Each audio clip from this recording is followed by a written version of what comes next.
And there's a fire that I won't slay. There's a fire burn the fire brigade. Our souls tonight, we are losing this fight. Oh, help our souls tonight. Is no one on our side who's gonna help our souls tonight. 더 깊은 이해를 위한 10분 시작하겠습니다. 오늘은 오리엔트 국가들 중에 이 아시리아와 신바벨로니아에 대해서 알아보겠습니다. 우리가 히타이트하고 이스라엘을 지난 시간에 했습니다. 그래서 이스라엘이 722년에 북이스라엘이 아시리아에게 멸망했고 586년에 남유다가 바벨로니아에게 멸망을 했죠. 고대 근동뿐만이 아니라 인류 문명의 첫 발생지를 메소포타미아라고 하죠. 특별히 메소포타미아 하부 지역, 남부 지역에서 발생한 수메르 문명이 인류 문명의 이제 시작입니다. 그때가 기원전 3000년경, 3000년대에 가장 번성했고 수메르 문명이 황금기였는데 그 메소포타미아 지역의 패자 구도를 보면은 제일 처음에 수메르 문명이 들어왔고 그 다음에 수메르가 망하고 기원전 2400년경에 아카드가 들어옵니다. 아카드는 수메르보다 위쪽에 있는 메소포타미아 상부 쪽에 있는 건데 그 아카드의 사르곤 대제가 남부에 있는 수메르까지 다 포함해 가지고 점령을 하는 거죠. 이게 아카드 제국이에요. 셈족 왕으로서 최초로 이 메소포타미아의 대제국을 세운 사람이죠. 사르곤 대제는. 근데 그 아카드도 구티움이라는 그 족속한테 결국은 멸망을 해요. 그런 다음에 구티움 이후에 다시 한번 수메르 계열의 마지막 왕조가 들어섭니다. 그게 이제 우루 사망조인데 아브라함의 고향이라고 알려져 있는 곳이죠. 거기서 우루 사망조가 한 100년간 거대한 제국을 만들어지죠. 근데 그 우루도 결국 아모리 족속, 서부에서 올라온 아모리 족속한테 그냥 망하죠. 그 아모리 족속이 우리가 알고 있는 구바벨로니아가 되는 겁니다. 구바벨로니아에서 가장 유명한 왕은 우리가 몇 차례 함께 공부했던 함무라비이죠. 함무라비 법전을 만든 그 대제입니다. 오늘 이야기는 그 함무라비 대제 이후인데 함무라비 왕이 죽고 나서 바벨로니아가 약해지죠. 그러니까 바벨로니아 위쪽에 있었던 그 히타이트 제국, 히타이트는 굉장히 강한 나라예요. 철을 최초로 쓴 제국이잖아요. 그 히타이트가 바벨론을 점령합니다. 근데 점령한 다음에 히타이트는 그 내부 문제 때문에 본국으로 돌아가고 바벨론은 메소포타미아 그 동쪽에 살고 있던 고대 민족 중에 카시트라고 있어요. 그 카시트 민족의 지배를 약 400년간 받게 되죠. 바벨로니아 지역이. 그러면서 바벨로니아의 상부에 있었던 티그리스강 상부에 아수르라는 도시가 있었는데 그 도시를 중심으로 이제 아시리아가 힘을 키워 나가게 됩니다. 아시리아는 티그리스강 상부에 있었고 바벨론은 이 메소포타미아 유프라테스강 쪽에 있거든요. 그런데 아시리아가 경제적인 그런 통상로를 얻으려면은 바벨로니아를 점령해야 돼요. 그래서 결국 아시리아가 바벨로니아를 점령하죠. 그때가 BC 한 12세기경. 아시리아가 바벨로니아를 점령하면서부터는 굉장히 팽창 정책을 피기 시작합니다. 그러면서 우리가 알고 있는 성경의 중심이 되는 지역들, 그러니까 성경의 중심이 되는 지역이 레반트라고 해서 위쪽에 시리아와 밑쪽에 팔레스타인이 같이 연결되는 것이거든요. 그래서 이걸 우리가 보통 시리아 팔레스타인이라고 부르거든요. 시리아 팔레스타인. 시리아 팔레스타인을 합친 지역을 보통 성경에서는 가나안이라고 부르는 거고. 근데 그 시리아 지역에 페니키아라는 지역이 있었어요. 페니키아. 페니키아는 국가의 이름이 아니고 페니키아 지역에 있던 해양 도시들이 있어요. 아주 강한 도시들. 두로, 시돈, 비블로스 같은 강력한 해양 도시들이 있었는데 그 도시들을 다 포함하는 지역이 페니키아죠. 굉장히 부유한 지역입니다. 상권을 쥐고 있고. 북이스라엘과 남유다 중에서 북이스라엘이 잘 살았던 이유는 이 페니키아와 함께 무역을 했기 때문에 잘 살았던 거거든요. 근데 그 페니키아가 식민지를 만들었어요. 그 식민지가 어디냐면 카르타고라는 곳이죠. 카르타고는 나중에 로마와 세 차례 전쟁을 일으키는 아주 강력한 아프리카의 강국이거든요. 근데 그 카르타고를 식민지로 만든 것이 페니키아예요. 페니키아가 대단한 곳인지 알겠죠. 페니키아가 망한 다음에도 이 카르타고는 남아서 로마와 함께 전쟁을 치를 정도로 로마와 함께 패권의 싸움 할 정도로 강력한 나라가 되지요. 하여간 이 페니키아를 아시리아가 점령합니다. 페니키아를 점령하고 그 남단에 있던 북이스라엘까지 그 아시리아가 점령하는 거죠. 아시리아의 전성기는 기원전 8세기 때 티글라트 필레세르 3세이죠. 성경에서 나오는 인물인데 이 왕이 굉장히 잔혹한 왕이에요.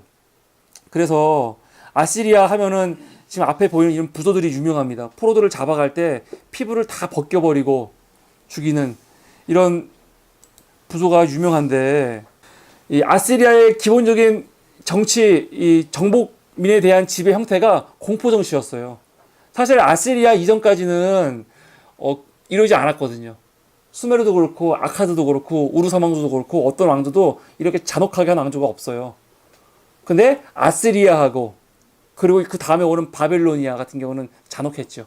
하지만 그 다음에 오는 페르시아는 굉장히 관대한 정책을 폈던 나라라고 할 수 있습니다. 이 티글라트 필레세르 3세는 굉장히 잔혹한 왕이었어요. 그래서 이민족들을 항상 감시하고, 이 티글라트 필레세르가 했던 유명한 정책이 뭐냐면 정복지를 점령하면 그 정복지에 있는 모든 사람들을 다 타 지역으로 아예 집단 이주를 시켜버리는 거죠.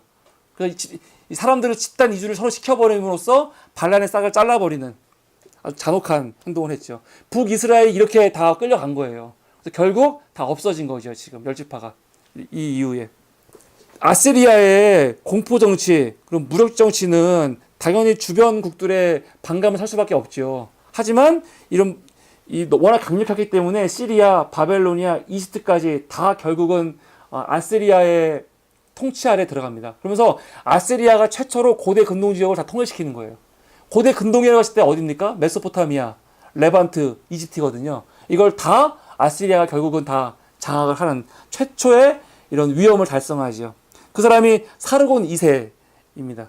사르곤 2세가 아까 말한 것처럼 이런 잔혹한 정치의 대명사인 거죠. 아수르 바니팔 같은 경우는 그 앞에 선대 왕들과 다르게 그 정복만 일삼던 그런 모습이 아니라 이때는 이미 통일국가였기 때문에 이때부터는 통일국가에 걸맞는 문화를 육성하고자 노력을 많이 했습니다. 그러나 아수르 바니팔 왕이 문화 사업에 힘을 쏟고 있는 동안 내부적으로는 귀족들 간의 다툼이 계속 벌어졌고, 나라 밖에서는 이렇게 오랜 시간 동안 아시리아한테 핍박받았던 피지배 민족들의 반란이 거세지면서 아시리아가 혼란에 빠지게 되죠. 아시리아가 혼란해진 틈을 잘 이용했던 사람이 바로 갈대아의 왕 나보폴라사르입니다. 나보폴라사르는 이때 메디아와 함께 연합을 해서 혼란에 빠져있던 아시리아의 수도 니느웨, 성경에서는 니느웨라고 하는데 니네베지요. 니네베를 점령하고 새 왕국을 열게 되죠. 사실 아시리아를 공격하고 아시리아를 점령하는데 주도했던 나라는 바벨론이 아니고 메디아거든요. 그런데 점령을 바로 앞두고 메디아는 내부적인 문제 때문에 바벨론한테 그 선수권을 내주고 본국으로 돌아가요. 그러는 바람에 사실은 바벨론이 아시리아의 수도를 점령할 수 있었던 거죠. 이때가 612년입니다. 기원전. 그리고 이때부터 이 바벨론이 새로운 바벨론의 시대를 시작해요. 아시리아가 멸망하면서 이제 오리엔트는 메디아, 리디아, 이집트, 그리고 바벨로니아, 이 4개의 사강체제로 유지가 됩니다. 신바벨로니아의 역사에서 그러니까 이 나보폴라사르는 굉장히 중요한 사람인 거죠. 그 시대를 연 사람이니까. 그런데 그의 아들인, 성경에서는 느부갓네살 2세라고 나오는데 네부카드네자르 2세가 왕위에 오르면서 바벨론은 말할 수 없이 큰 제국으로 성장하게 되는 거죠. 네부카드네자르는 고대 바벨로니아의 영광을 되찾고자 했고 영광을 실제로도 되찾았습니다. 우선 아시리아에서 이집트를 몰아냈고요. 그 정복 전쟁을 통해서 아시리아의 옛 점령지였던 지역을 하나하나씩 다 손에 넣었죠. 결국 신바벨로니아는 시리아, 팔레스타인까지 차지하게 되면서 아시리아와 비슷한 정책을 폈어요. 뭐냐면 점령지의 백성들을 다 흩어버리는 거예요. 그러니까 아시리아가 북이스라엘을 점령했을 때 북이스라엘 사람들을 다 포로로 끌고 갔잖아요. 바벨론은 이때 북이스라엘이 이미 망한 상태였고 남아있던 남유다를 점령한 다음에 그 남유다를 다 메소포타미아를 끌고 가죠. 포로로. 이거를 역사에서는 바빌론 유수라고 부릅니다. 그리고 이 포로를 끌고 온 사람들, 물론 유대인들만 있는 건 아니죠. 포로를 끌고 온 이 많은 사람들을 노동력을 이용해서 그 유명한 이스타르 신전을 짓게 됩니다. 네부카드네자르 2세는 국력을 키우는 것은 물론이고 이 사람은 또 나라의 살림도 굉장히 잘 보살폈던 사람이에요. 그래서 바벨론을 굉장히 예술적으로 아름답게 꾸미는 일도 열심히 했던 사람입니다.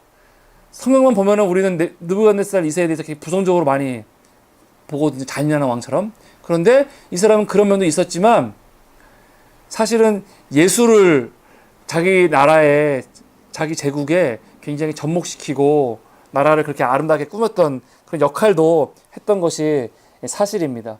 유명한 게 그 사람이 튼튼한 성벽을 쌓고 도로를 낸 것뿐만이 아니라 바벨론에 4개의 대표적인 청동 성문이 있단 말이에요. 제일 유명한 게 이스타르 문이죠. 굉장히 아름다운 문이 지금도 남아있지요. 또 네부카드네자 2세가 당시 메디아 왕의 딸과 결혼을 했거든요. 왜냐면 메디아와 협력해서 아시리아를 정벌을 했잖아요. 메디아 딸과 결혼을 했는데 이 사람이 그 부인을 굉장히 사랑했어요. 진짜로. 메디아라는 지역은 굉장히 숲이 우거져 있고 자연적인 곳이에요. 그런데 당시 바벨론은 그러지가 못했나 보죠. 그래서 그 부인을 위해서 자기 고향과 비슷한 느낌이 나주게 하기 위해서 7층 계단으로 된 인공 정원을 만들어줘요. 그게 어떻게 만들어졌는지는 지금 몰라요, 우리가. 그런데 이 인공 정원이 고대 세계 7대 불가사의 중 하나잖아요. 그러니까 건축에 있어도 대단한 거고, 이게 부인을 사랑했던 그런 유명한 일화가 있습니다. 네부카드네자르 2세는 기원전 586년에 예루살렘을 정복하죠. 그리고 성전을 완전히 다 부셔버립니다. 유대인들을 바벨론을 끌고 갔고요. 이후 신바벨로니아는 지중해 동부에서 최대의 상업 중심지가 되는 거죠. 그러나 이 강력한 바벨로니아 제국도 네부카드네자르 2세가 죽은 다음에 너무 갑작스럽게 급격하게 쇠망하고 망해버립니다. 그러면서 동방의 마지막 제국인 페르시아가 등장하죠. 오늘은 우리가 북이스라엘을 멸망시킨 아시리아와 남유다를 멸망시킨 바벨로니아, 신바벨로니아에 대해서 공부했습니다. 경청해 주셔서 감사합니다. 팟빵을 듣고 계신 여러분 감사드립니다.